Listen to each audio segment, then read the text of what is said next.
बिहार की जनता को बहुत बहुत आभार। और बिहार की जनता ने पूरे देश को एक नया रास्ता दिखाने का काम किया है कि वोट विकास पर भी मिलता है, वोट सुशासन पर भी मिलता है और वोट भरोसे पर भी मिलता है कि जो हम योजनाओं की या कार्यक्रमों की घोषणा करते हैं उसको गारंटी शुदा उसको पूरा करने का काम करते हैं तो उस भरोसे को भी वोट मिलता है। माननीय प्रधानमंत्री नरेंद्र मोदी जी ने जो गारंटी दी, जो भरोसा दिया, उस पर मोहर लगाने का काम वहाँ की जनता ने किया है। माननीय नीतीश कुमार जी ने जो विकास के कार्य किए हैं, जो सुशासन स्थापित किया, जंगल राज को वहाँ से उखाड़ फेंकने का काम किया, उस पर जनता ने मोहर लगाने का काम किया। इसको लेकर विशेष रूप से हम महिलाओं और वहाँ के युवाओं का विशेष रूप से आभारी हैं कि उन्होंने इतना बड़ा फैसला लेकर देश को एक नई राह दिखाने का काम किया। हम लोग तो यहाँ उत्तर प्रदेश में 325 सीट जीते हैं, तो तब भी हम लोगों को कहीं अहंकार देखने को नहीं मिला। हम लोगों ने वीआईपी कल्चर को ख़त्म करने का काम किया है। अगर वीआईपी कल्चर ख़त्म नहीं करते हम लोग तो लगता है कि हम लोगों ने जीत हजम नहीं हुई। जीत हजम नहीं होती, राष्ट्रीय जनता दल को, समाजवादी पार्टी को जीत हजम नहीं हो रही। 2024 में कुछ सीट जीत गए तो 27 के सत्ताधीश के पोस्टर जगह जगह लग गए, तो इन लोगों को जीत हजम हो रही थी।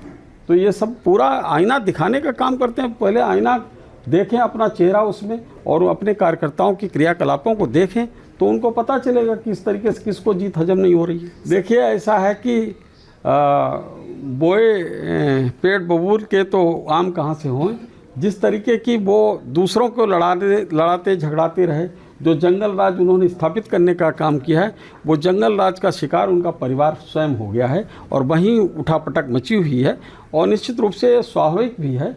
और जिस तरीके का आप काम करेंगे, कृत्य करेंगे, तो वैसी विचार अपने परिवार में भी आते जाते रहते हैं। इसीलिए लोग कहते हैं कि अपने बच्चों को अच्छे संस्कार दीजिए, और मुझे लगता है कि अगर उनके बच्चों को अच्छे संस्कार दिए गए होते तो इस तरीके से जो उनकी बहन ने आरोप लगाए हैं कि किस तरीके से उनको बेइज्जत और अपमानित किया गया, एक बहन बेटी को इस तरीके से उसके मायके में बेइज्जत नहीं किया जाता। देखिए, आजम खान ने क्या है कि मैं कहना चाहता हूं कि ईश्वर कुछ लोगों को ऐसा हुनर देता है कभी कभी, और उस हुनर का आदमी या उस ताकत का, बल का इतना बेजा इस्तेमाल करता है कि आदमी फंसता चला जाता है।